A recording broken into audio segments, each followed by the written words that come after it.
guys, ito po ang aking recipe for dinner. Ayan po ang beef curry.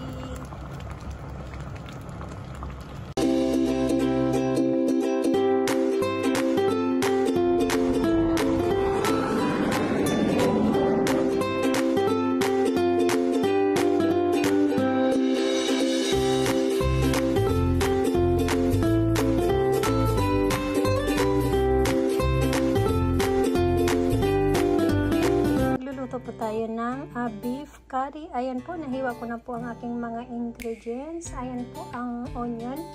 Dapat ilagay ko niyan, mga 2 or 3. So, isa lang ang onion ko dito sa gitnang rib. So, isa lang po ang ilagay ko. Ayan po ang bawang, potato, saka carrots. Ayan po ang beef na nasa 300 grams mahigit. At ayan po ang cubes na panimpla natin guys sa curry. At lagyan ko lang po yan ng paminta at wala na po kung ilagay na iba pa. Ayan po guys, mag-start na po tayo magluto. Napainit ko na po ang kawali at igigisa ko muna ang carrots saka potato dito po sa oil. Ayan, maglagay lang ako ng konting oil. Guys, ilagay ko na po ang potato. Mitos-mitos lang natin yan.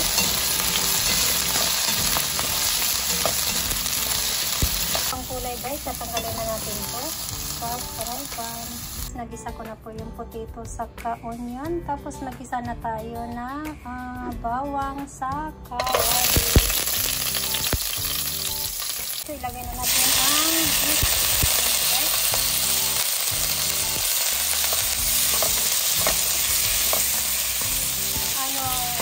Pinalitan ko lang ang pag-slices ng baka para lumambot agad yung karne.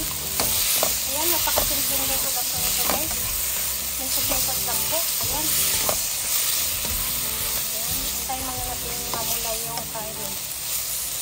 Yung nag-brown na po siya. Anyway, yung lumabas pala niyang soup guys or tubig ay tinapon ko kasi para mabawasan yung kasi may halong lugot ko. So, tinapon ko yung soup na lumabas dito sa kainin. At ito po, maglagay na po tayo ng paminta. Paminta lang po guys. Idagdag ko na flavor dito po sa aking curry. At ito, lalagyan ko na po ng water. Natin ng water para pampalambot ng ating karne. Ayan po guys, iba po talaga pag tinapon ko yung lumabas na water sa karne para hindi siya masyadong makulay kasi dugo po yun. Medyo may dugo kasi ayaw ko kasi ng para mabawasan yung amoy ng karne. Ayan po guys, antayin na lang po natin na lumabot yung karne. Lagay ko na po ang potato tsaka onion at isunod ko na po ang carrots.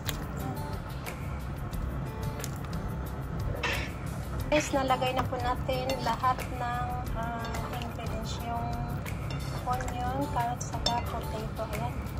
Antayin na lang po natin na lumambot yung potato saka carrots. Malambot na ang ating carrots saka potato. At ilagay na natin ang cubes. Ayan. Ayan po.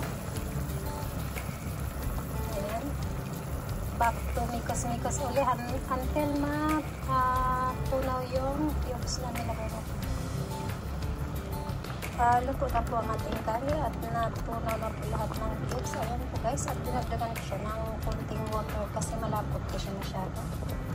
Pwede po kayo magdagdag ng water pag medyo malapot na siya. Ayan guys, tama na po ang lasa niya at natikman ko na po. Ayan po ating beef curry.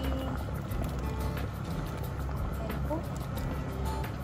At dito na po magtatapos ng aking video. Maraming salamat po sa lahat ng nanonood. Thank you everyone for watching. And see you